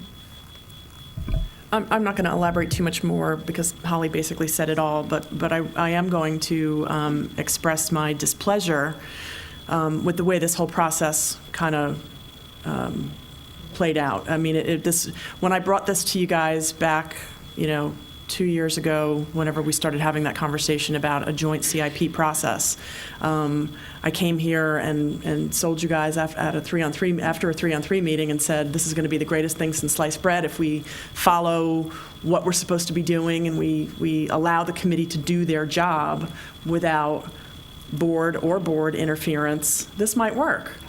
And unfortunately, that's not the way it mapped out. The integrity of the process was severely compromised. I probably won't be voting for this when you all send it over for that reason. I voted against it the last time because it still included Ferry Farm. And again, Dwayne, I'm not anti-Ferry Farm, but as Holly just said, we need at least 7 schools, new. Maybe not so much rebuilding. We've got a capacity issue here, and it needs to be addressed. In the coming weeks, and one thing I don't agree with Holly on is I don't think that there should be a next time for this, and I will be looking at bringing forth a discussion item to consider disengaging from the joint CIP process, to go back to the way we're doing it before, so we have complete control over what it is that we're sending over there without any other influences. We are elected to make these decisions, and the fact that this committee got derailed, and I don't see a whole lot of compromise going on both sides. I just don't see how it's going to work. So I might be alone in this idea. We'll see when I bring it. Dr. Chase. So I have been to visit Ferry Farm and Moncure and Heartwood to sort of get a feel for these 3 different elementary schools that I keep hearing discussed in every one of these meetings. And I guess I would just say that having actually been in Ferry Farm and Moncure, it's pretty clear that we haven't been doing a lot of maintenance to those buildings because they were on the rebuild list. And so I kind of caution Heartwood about getting your name on the rebuild list because your school looks pretty good right now compared to Moncure and Ferry Farm. Mr. Gator. Well, I think I've said this frequently, but I think that in the first year of the CIP, and Ms. Egan, I don't disagree with you often, but I am going to right now for a couple reasons. I sat on this committee for the duration of it, from the planning of how it was all going to work, to the decision-making process, to the negotiations with the boards on both sides. I do think that it was a good process, and I think that, I wouldn't encourage derailing from that process so soon, because there were a few things that happened that we can learn from for next year. And one of the things that I really appreciated about this process was that we were able to sit down board to board, and rather than just being kind of, I know I apologize for this last time, but my words, this pregnancy brain is real. So rather than them coming to us and nitpicking all of our projects, we were really able to sit down together as equals and say, okay, well, this is something, this school X, Y, and Z, okay, but what about the courthouse? And through this process, we were able, they as a board went back and said, well, do we really need to spend this much money on the courthouse right now? Because look at the school's priorities. And we were able to, through a committee, to tell the story, Holly, that you're bringing forward about all of the schools we need, where we are with the schools. So the process is good, and it can work. And I'd just like to add that the committee was formed of kind of 2, like a committee and then a little subcommittee that rated the projects. And the projects were rated by staff members on our side, on their side, and a citizen. So it was a really fair process the way it worked. And then they brought those projects back, and then we as a committee were able to sit down and make a plan together and talk about the courthouse and the schools and the this and the that. And really where it got derailed, and I'm not going to leave this alone, was what we do with Moncure, the old Moncure. Okay, so and I think that the public really does need to be aware of that was really the confusion, where the whole process got derailed, and why at the end of the time of this committee meeting, when we brought forward a recommendation that was supposed to go to both boards from the committee, the recommendation was really pitiful, Because it included the school board keeping the Moncure that the Board of Supervisors had in it. Okay, so big mess. We've learned from it, and I would really, it's been a pain in my side, but I would really support this process moving forward because it, like I said, it allowed us to work together and talk about projects on both sides. So, anyhow, sorry for the novel. Ms. Young? No comment. No comment? Mr. Oh, well, is it my turn? It's your turn. Oh, that's great. Well, no, it's all good. It's all good. It's all discussion, and it's all collaboration with the board. You know, the process, I think, is a good process. I think, you know, and I sat in on all 3 meetings. You know, for me, and I got my Ferry Farm hat on now. It's you know, Ferry Farm had an extensive 150 some odd page evaluation done on it in 2007, and it told this board and the Board of Supervisors that it's going to cost you back in 2007 money $15 million to keep this thing running, and so you really need to do something in the next 10 years. So the Board of Supervisors and the school board, at this time it was the school board, put it on the CIP for, hey, we need a rebuild. And we need to rebuild in 17. So we'll start in 18. And actually, we had it as starting in 19, 20, and opening in 21. So that was, 12 years later. And so that made sense. So then we went to this new process where, and I do appreciate the process. However, the new process, and that's why I didn't vote for the process last year, is at the last minute, the one project that was on for next year gets yanked out of the CIP and it gets bundled up with all the other stuff. And then we go over and we find out, hey, listen, it's looking like Ferry Farm is going to get pushed out another 10 years. So 27 years goes by. And in 2007, the leadership of the schools, they're not going to dump a bunch of money into a school that's going to get rebuilt in 17, 18. And now, and they didn't, right? They didn't put any money, not much money into it. And it does look terrible. And then the process tells us that we're going to push it out another 10 years. And so that's 27 years for my kids, in a, air quality, dingy, school. No parity whatsoever for the kids in my school. Oldest school in the school division, a 1957 build. So then we do rate, the technical review committee, and I've said this before, but I'll say it again. The technical review committee rates it, and guess what the initial rating comes out? The rating comes out with, courthouse number 1, so okay, the supervisors will get a courthouse, and they need it, I'm not sure, And high school, 6 is number 2, and then a close number 3 is Ferry Farm. Very close number 3. And then elementary school 18 is close to Ferry Farm as well. So then it goes back for a recount, I guess, and then it comes back with elementary school 18 and Ferry Farm. So the Ferry Farm is number 4. And the decision was that we would do the first 3 projects. And that's why I said that Ferry Farm. So Ferry Farm ended up getting pushed out another 10 years. And so that's where we said, that is just unacceptable. So that's history as I know it. That's the data and facts as I know them. And yes, we did have conversations about the old Moncure, because elementary school 18 was scheduled to be built on Mine Road, right near Embry Mill. So Bob Thomas says, but it was Bob Thomas in the meeting who said, what are we doing with the old Moncure? It's sitting there. It's going to be empty. But we're going to build a $45 million new school a mile down the road as the crow flies on Mine Road. But we're going to bulldoze this one.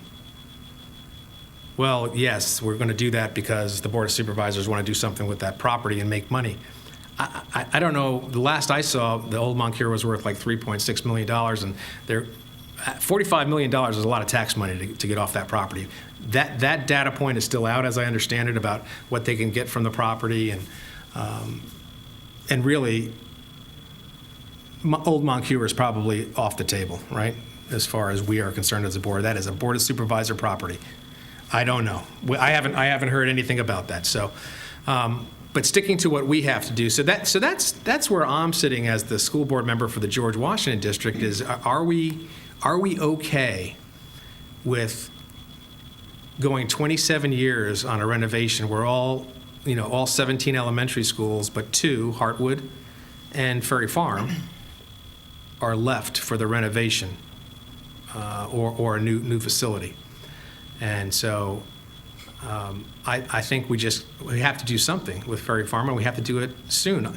Looking at the 10-year CIP, and this is what I was going to talk to the board about, maybe we put rebuild/renovation on the Ferry Farm CIP, because I also know from my supervisor that the Board of Supervisors don't want to build a new Ferry Farm because it's not going to really add capacity, and we don't really need capacity right there. I mean, Ferry Farm's capacity is in a good position, and so is Grafton. But it goes back to the statement of, is it okay to keep the kids in substandard conditions just because 10,000 new people are moving up into Embry Mill and they need a new school, or Heartwood? Is that okay? Is that okay with the community? So, and it's not okay with me. I think we need to do our renovation, or we need to do our rebuild of Ferry Farm. And then we also need to take care of our capacity issues that we've talked about, whether it be elementary school 18 and high school number 6 and a Heartwood rebuild, because there is significant growth in the Heartwood, in that west area.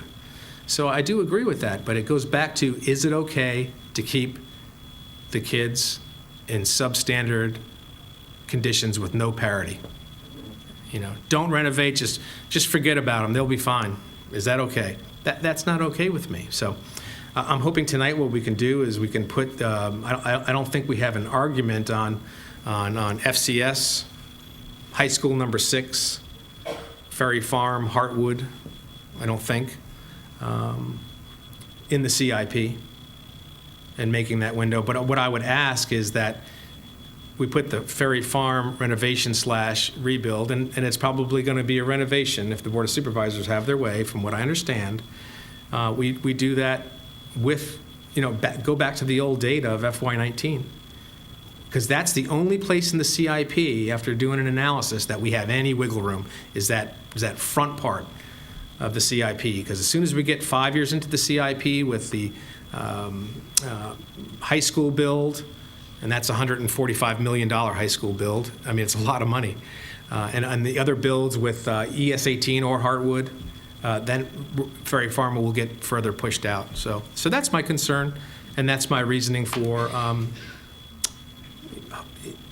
pleading to the board for some help for my kids. Thanks. Ms. Young, did you want to? Sure. You didn't comment before, did you? No, I didn't comment. I just think that we need to look at development. We need to look at our growth. And we need to look at the areas, look at equity. Look at the areas that need it the most. Growth comes later. The necessity is about the children, what's best for the students, air quality. Can they study better in a nicer environment, a newer place? That always cheers me up. So I think we need to look at that. We need to put all these things that we need ahead, be it high school. I think upgrades for schools comes out of a different pocket, because I know North Stafford needs some upgrades, so that's a different issue. But I know the supervisors are worried about their bond ratings, but we need to look at what we need, put it out there on the list, and let them deny our citizens, our community, no, you can't have this because, and then why. But we need to make sure that we put out what we need. We get it on there and let them tell us no. But this is what we need for our students, for our teachers, and for our community. We're here left with growth. and we have to squeeze kids from one place to the other, bus kids half an hour to an hour, hour and a half, to one school to the other, just for seating capacity and things of that nature. We need to do what's best for our kids. So therefore, I believe that we need to put it out there, get it on the list, what it is that we need. And then if they don't want to give us that, then they need to slow down this growth. That's where I'm at. Okay, my turn. I'm always the one wanting to talk about history, but I'm gonna fast back 10 years. When this board looked at the elementary schools, we identified 5 schools that needed work. Moncure, Ferry Farms, Falmouth, Stafford L, and Grafton. We decided to do a significant renovation for Falmouth, Grafton, and Stafford L. And they came first. We were fortunate that we did have some room in Stafford Middle, so we could accommodate the students in Stafford Middle when the schools were being renovated, so we were able to accomplish those renovations within a year. It was disruptive, but it was a minimal disruption, and if you go into any of those schools, I think you'll see it was very well worth it. The families are happy, the students are happy. You know, it was a real plus for the community. Moncure and Ferry Farms, because of their age, were determined to be beyond a renovation. So we decided as a board at that time that these schools would be rebuilt. I think anybody that looks at the plans for Moncure will see that Moncure is going to be a real jewel in, Stafford County school system. What is going to be there?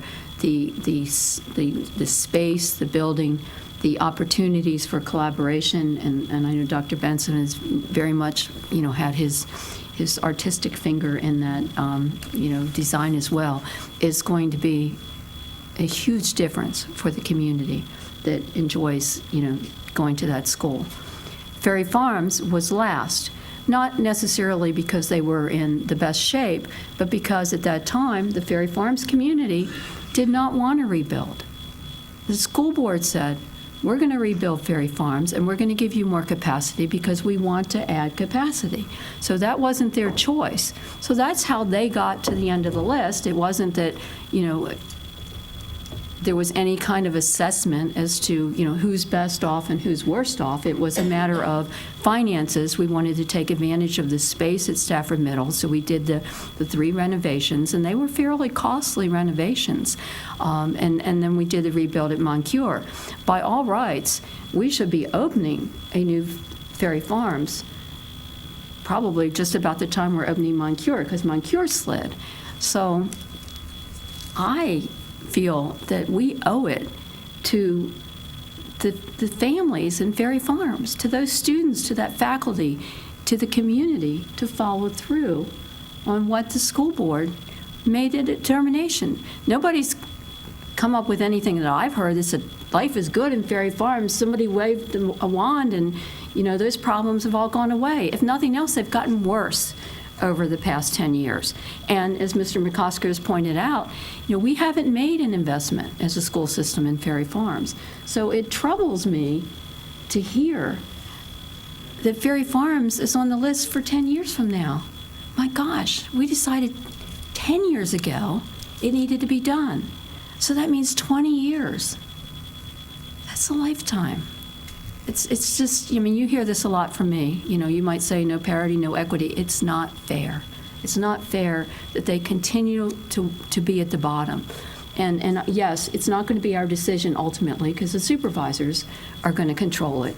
But I'm going to support putting Ferry Farms as the #1 elementary school in the CIP. Now, it's not going to add, more than 250 seats. But that's 250 seats, that's 25% of an elementary school. If we don't do it, we've got to talk about putting a significant amount of money into a renovation there.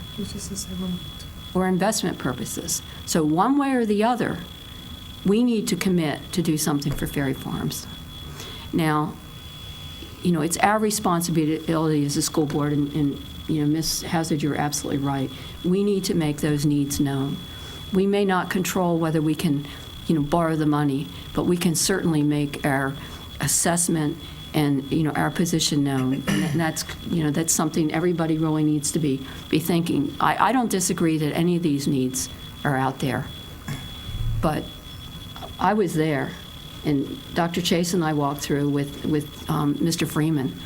I mean, you can barely breathe in that basement. I swear that's where my cough came from. But it's not a good environment. It's really, I mean, the classrooms are big. That's a plus. Like I said, wow, Mr. Freeman, these are big. Same thing, you go to Moncure, big classrooms, because back 60 plus years ago when they built these schools, they had more room. But that doesn't do it for the kids. And they don't have, I mean, they got in other schools' library bookcases. And they're like, yeah, we got these brand new bookcases, from, I won't mention the school they came from. But yes, it's better than what they had, but they shouldn't be getting excited about secondhand furniture when everybody else got addressed from 10 years ago. So I know, I'm sorry I'm going on and on, but I feel very strongly about this. I think that it's time. The time is now. And if we don't stand up for them, who's going to? Who's going to do it? And I think Mr. Herian will tell you, if we go to renovate, it's not even going to be cost efficient. It's so much more practical, to do that rebuild. So whatever happens down there, I'm for it. Now, the question for this board is, do we want to wait until our next meeting, have a chance to digest this and come back, with some proposals, think about it, because we need to have a list. We need to make our priorities known. I mean, ideally, we do it tonight, but I'm not sure that we've got, enough time to really, think this through. Because I think everyone's made good points. And Ms. Egan, I see yours with this whole, committee thing, but Mr. Cater's as well. So I'm torn because we agreed to this joint CIP. So it's almost like we don't like what's happening, so we want to pull out and go back. I don't like playing that way because, if we've got a problem with the rules, then we need to make some suggestions on changing them, not you're just in a marriage now. walking away. Might as well. Well, the whole thing. So what does the board want to do? I mean, right now it's on for information. This can come back. Well, I mean, what do you want to do? Do you want to Seeley, if I could just speak something tonight or wait? If I could just speak generally, I do think that we agreed to a process. However, the process that we agreed to was not honored by either side. I mean, we have to be honest. When we really got there and the whole thing changed, we reached out many times to meet, and there was not an acceptance of that particular decision to meet with us. Then we sat at a meeting a week ago, and we're told, we don't know what you want. That's really what we were told. I think we do know what we want. I think we know that at a minimum, these 5 projects need to be on there. What I think is most important that we need to be communicating is we have a capacity problem for elementary in the north and the south and in our pre-K and with special ed usage of space. That's just our elementary schools, our high schools. The document that I've submitted, and if people have not read it, our priorities, and this is proposed priorities, that we would need Fredericksburg Christian to open in the fall of 2019. That's next year. We have optimally, high school 6 is going to be opening optimally in 2024. Ferry Farm rebuild and Heartwood rebuild opening together in order to address the capacity needs in the south, September 2025. Then we follow on with elementary school 18 for the north to fix the problems there, and we put September 2027, but we assume that we get a Fredericksburg Christian purchase. If that does not occur, that number moves to the right 2 to 3 years. We are at a capacity problem, and we have to say that. Whether it's in this document or we wait, I was told that some of the meeting today, the Board of Supervisors is ready to approve the CIP without us. I would much rather be on record of what we want. However, I will defer to the board. So is there a way that the Madam Chair and Vice Chair could set up a meeting with the Board of Supervisors to discuss this? Well, we have as soon as possible? Well, we have a meeting tomorrow morning with the chair, vice chair meeting. So Can you put that on the agenda and discuss this tomorrow? I think so. I think we could add. Hopefully, we can put it on. I'm sure we can. Send them an email and let them know that it's going to be on the agenda so they could. Right. The meeting's at 8 in the morning. Yeah, it's pretty early. Well, it's okay. When they wake up, they look at their email and it will be right there. When again does the Board of Supervisors, Scott Haran, when does the Board of Supervisors, when are they planning to approve their CIP? Do you know? Is it next Tuesday? It's my understanding it's in conjunction with the budget.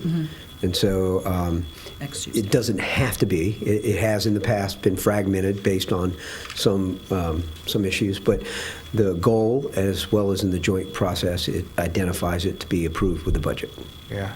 Yeah, I think the supervisors by themselves, the chair, I think she could be pretty receptive if it's not a big crowd. So I propose that you all. Mr. Cater has a comment when you're finished. Yeah, Are you done? propose to have that conversation in the morning about the CIP.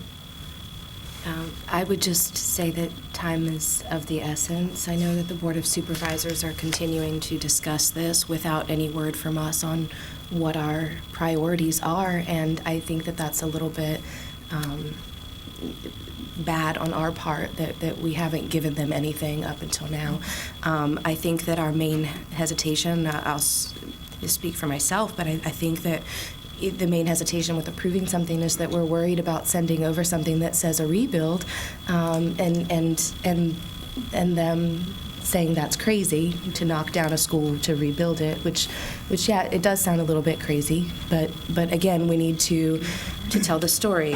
I don't know that they've heard the presentation from Mr. Horan about the percentage and the numbers based on, renovate versus rebuild. So maybe that's something that we need to get over to them to support, if we do approve this. But I believe that time is of the essence, and we can't continue to sit on this. Well, I do believe that we could send Ferry Farms over as a rebuild or a remodel, to be determined based on the economic analysis. And I would support that.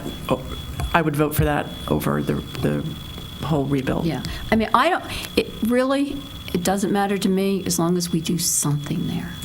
Got to do something. And Mrs. Hazard, I appreciate your list here, but I would say that, in my personal opinion, 7 more years is too long to wait for Ferry Farm. They've already waited 10 years on the list. So I would like to see Ferry Farm moved up, in terms of the, whether it's a rebuild or a remodel, doesn't really matter. As long as we can do something to put some parity, in that school with all our other schools. As I said, these were based on growth figures. These were not based on our desires outside of that. I felt like this document had to be number-driven. Now, that does not mean that we don't say as a board we value, just like you're saying, but I still wanted people to know numbers aside. I mean, focus just on numbers. We're way over capacity when we hit 2025 in the South in every element. So I just feel like we need to make that story known as well, which, Mr. McCosker, I know this may not... That's why for me, believe there needs to be capacity added at Ferry Farm, because the South, when you look at those numbers, it's getting busy down there, and I just feel like that we may need to do that. But I do believe that there needs to be stuff. I mean, I also have an old school, not even on water, and so I know that we need to do some things with those schools. But like I said, this document was number-driven. Priorities of the board, for other reasons, I am happy that we would insert. but I still think we need to give them the numbers version, and for our community to know we're running out of time. 2025 sounds like a long time ago in the future. It's not. When we start planning, are we going to use, it's going to get here before we know it, and Mr. McCosker and I will know again. We sit there and go, wow, look what happened. It slid again. Because Heartwood is one of those too that slides around and in, and we're always in the out year. I'm just saying, we need to put our marker down of when we need this stuff being built. All right, so you want to do something for tonight? Dr. Chase. I just wanted to add one other comment about Ferry Farm, and this is that I notice which teachers are retiring every 2 years every 2 weeks when I get those reports, and I notice the teachers and what schools they're at. Ferry Farm has done fairly well in their testing and all of this kind of thing because they have veteran, fantastic teachers, but those teachers are leaving. And I have to tell you, when I walked in that building, it did not say, I want to work in this school. And I think this is another aspect of equity that we need to be thinking about. How do we get teachers to want to work at Ferry Farm? Right now you walk into Moncure and you say, do I want to work here? Oh, wait, there's going to be this beautiful new building that I'm actually going to be working in another year. So in terms of the optimal in-service date for Ferry Farm, I think we do need to think about who are the teachers for these children if that school continues to look the way that it does. Ms. Egan. The question that I have is going back to what was delivered out of the committee, and if I remember correctly, it was 3 projects. Is that right, Holly? Mm-hmm. 3 projects that came out of that committee. Is that right, Jamie? 3 from the OSC. From the No, from our side, and then that's where I'm a little unclear as to. I don't know how those other. Rebuild Heartwood and Rebuild, Ferry Farm was in the mix. Heartwood wasn't. So I guess my question is what came out of that committee before? I only remember hearing about 3 things: high school number 6, elementary school number 18, and the courthouse. And yeah. Oh, okay. So that's where the 3 big projects. The recommendation was cut off before it was completed. Okay. So if that kind of meets the limit of what we can afford as a county, then why are we throwing in all these other things if there's no chance that any of that's going to be? I mean. It's no, there's 6 projects in the. There's 6. Yeah, there's 6. The December one, we just never got. So no, I mean that's a good point. So what I was gonna say though is why can't we, Mr. Haran? Why can't we just build our old type CIP and debt service 10-year chart, extricate the Moncure renovation, get rid of that, from the old. From the CIP, the 19 December OSC chart, just build ours that says FCS. I think what I'm hearing is Ferry Farm, High School 6, Heartwood. Isn't that attachment 8? That's what we did. Well, I can. But Ferry Farm was 10 years out, and we operated. Attachment 8 is operating right with the assumption that we're within the debt limits of the county, and the courthouse is where the county projected. So under those parameters, if I understand what you're saying, Mr. McCosker, you're asking, can we just go back the way we did it without parameters of a debt ceiling and just identify the project very similar to what Ms. Hazard's approach was, identify when the need is. Now, the need for the 2 rebuilds is somewhat subjective, and it's based on factual, too. It's based on some growth, as well as a need to renovate older facilities. So there's some subjectiveness in there that could be construed. Where the high school is built on a growth, and then elementary school without Fredericksburg Christian was built on a growth model that we needed it. So we can certainly do that if the board desires and provide it. But what you give up, in my opinion, you give up, then the county staff will probably pick up the phone and say, Scott, Matt, could you come over and help us figure out you represent the school division's best interest based on what they just gave us, and that'll be hard. That's kind of what we've done in the past. Right, wrong, or indifferent, that's kind of what we've done in the past. This is an opportunity. I would recommend that you try to work within the debt window as much as possible based on the scenarios. Now, if the desire is to focus on Ferry Farm, we can certainly, there are some scenarios that we can bring Ferry Farm up very early into the CIP, but what happens, it'll affect the high school significantly, and there won't be anything else that we'll be able to put in the CIP 10-year window, assuming Fredericksburg Christian stays at the beginning, right? So there's just only so much we can put in this jar. So what, I mean, what I was asking is bringing Ferry Farm, it sounds like we have support to bring Ferry Farm up in the CIP, and can you do that? Absolutely. But again, it has impacts. Okay. There are repercussions, and we can put together a scenario that you just tell us when you would like that. Certainly, there's growth as part of a rebuild. There's some capacity issues that it addresses, Ferry Farm does, in the South, which is needed. Mm-hmm. Can't argue that it's not needed. And so, but if we don't include Fredericksburg Christian, then we have a significant capacity issue in the north. So elementary school 18, if you want to say, has to be there somewhere. It could be at the end, but then we'll have to I think what operational. we have, I think we have Fredericksburg Christian. I don't think anyone on the board is saying get rid of Fredericksburg Christian. Just within the CIP window, though, I think we do have members that have moved Ferry Farm up and maybe put rebuild/renovate. I mean, what do you think? I think we say renovate/rebuild. If we renovate, we're not going to add capacity. As long as it fits in the debt limit, though. Well, that's what we need to figure out. That's my point. Right now, we can't figure that out. Well, I can tell you. I'm sorry. Go ahead, Mr. Cater. It's my understanding that at the Board of Supervisors work session this evening, they did discuss wanting to have another joint CIP discussion. So I would say that perhaps we could hold off until you guys meet in the morning, and if you can, set an actual date, and then that way we could talk about this debt capacity together and where these things are going to fit. Well, I mean, I think he could do that without.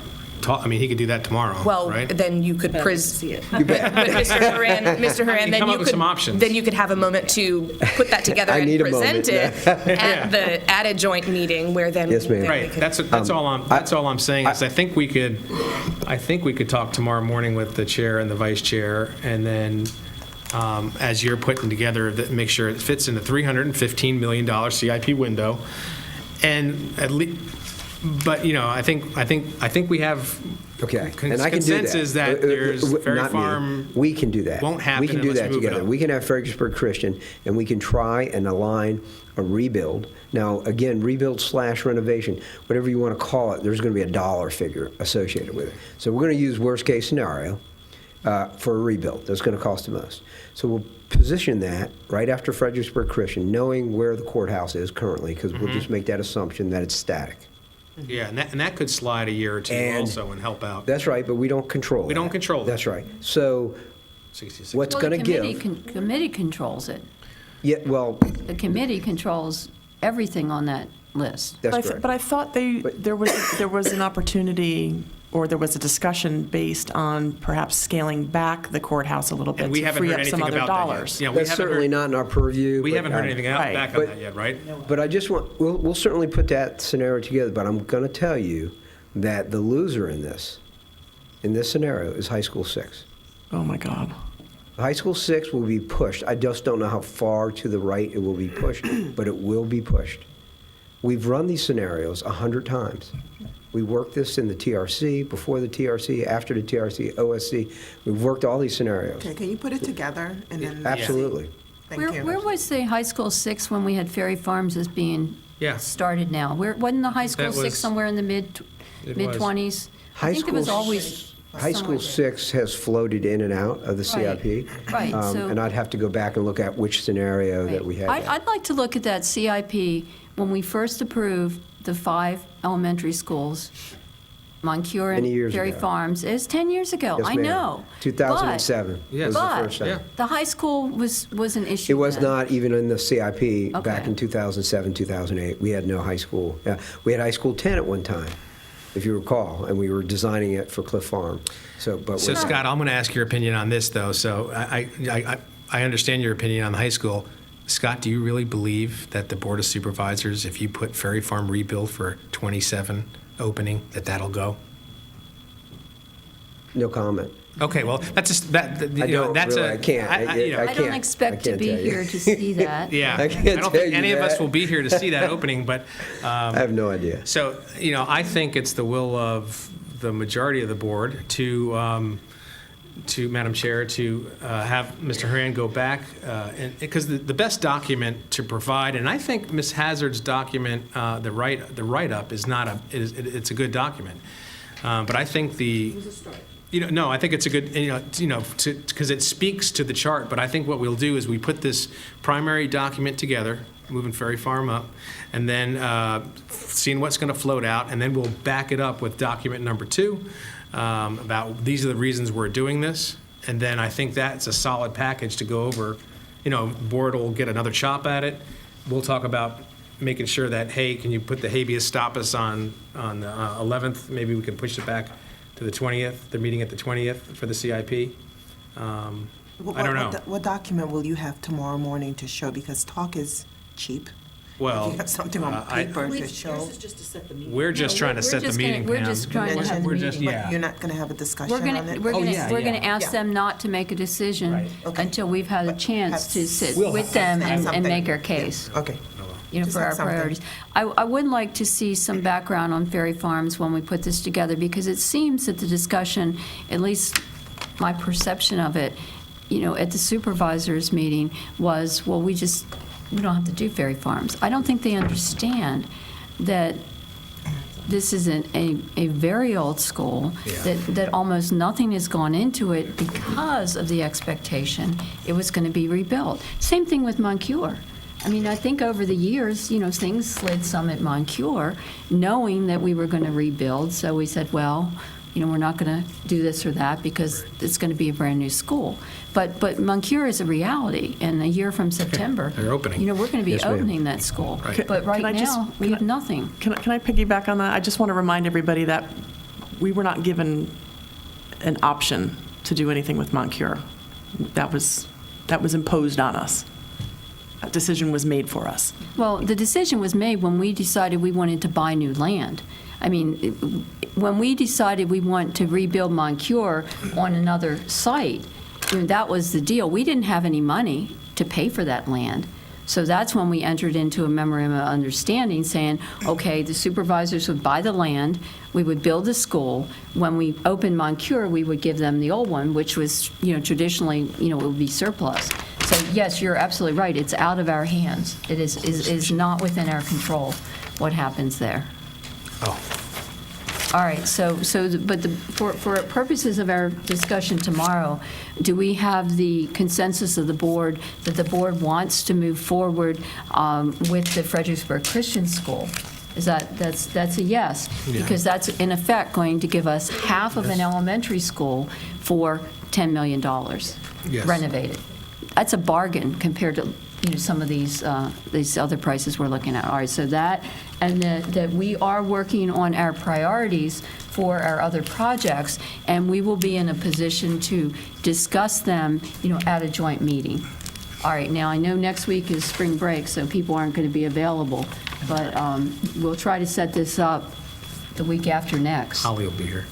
No, Holly's going to be in I'm going to be Holly's always the land of the midnight sun. Ms. Healy, is there any discussion that you all may want to raise tomorrow about the Melchers complex? I would just leave that in your all's hands. I of think whether Ms. Baumke was going to probably mention that as well. I'm a list maker. I would want to just make sure in that Fredericksburg discussion we say that we would, at the time that we make our renovations, if we are fortunate enough to be able to acquire Fredericksburg Christian School, when we make the renovations there, we would like to simultaneously renovate Melchers for the Head Start. Because the plan is not just to use Fredericksburg Christian for the preschool, but to also have a North Head Start site there. Madam Chair. Yes. Just on that note, I'd like to add one thing that either well, it won't be ready for tomorrow, but I guess when we set this next CIP discussion with the Board of Supervisors, I would ask, if possible, if we could bring all of our numbers for Fredericksburg Christian and Melchers. Do you have those, Mr. Haran? So our numbers for Fredericksburg Christian School, with the addition of renovating Melchers, we have those numbers. They're ready to present, because I want the Board of Supervisors to be able to see that, look at it, know where that money is going, so that they can approve or not. Thanks. And Dr. Benson, it might be helpful if we could have, have the available on the slideshow we saw tonight on the Fredericksburg Christian, which was an excellent, excellent presentation. I'm sorry they couldn't have the benefit of Matt giving the presentation, but I think the slides will tell a story. We got offered to send them over as long as it's not in spring break week. But I'd like to be able to present that to them, because I think that has a lot of the information that they'll find useful. And that in addition to the numbers. Is it 10.2? Was that the total with the renovations for Fredericksburg Christian? What was the projection? 10.6. Oh, 10.6? 10.6. And was it 3.5 for Melchers. 3.5 and 10.6? Well, I know even numbers there. Yes, ma'am. Okay. All right, you remember that, Mr. I'll remember it. Okay, I wrote it down. All right, I wrote it down. I remember it. All right, so if there's no further discussion, we will put this, let's put this on the agenda for action. We'll combine it into one for action with a proposed priority listing. Does that sound okay for the board? Priority listing and supporting document, yeah. And supporting documentation for the agenda, the next meeting, first meeting in Send it. April. We'll give everyone get a chop If we on can, it. we'll set up a meeting as soon as we can. If we have our joint meeting. Yeah, I mean, if we can, if we have a meeting before, we might have to set up a brief pre-meeting so that we could, have an opportunity Lisa to meet here. among ourselves All right, okay. and come up with that consensus. But I think we're really moving there, and I want to thank Mrs. Hazard and Mr. McOsker and Mrs. Egan for all your work in putting this together. This is not an easy topic, and I think it was addressed. Takes Miss the Egan credit. went through a lot of pencils. All right, so that brings us up to our That's closed it. session. The next meeting of the school board is April 10th. We may not need that work session, so, Right. we'll let you know if we do. Right, it's a placeholder, but right now, we don't have it. But we do have a motion for a closed session. I move that Stafford County School Board convene a closed meeting to discuss and consider personnel matters pursuant to the personnel exemption at Section 2.2-3711 Alpha 1 of the Code of Virginia. Okay, do we have a second? Second. All in favor? Aye. All right, we're now in closed session, and we'll try to keep it very brief.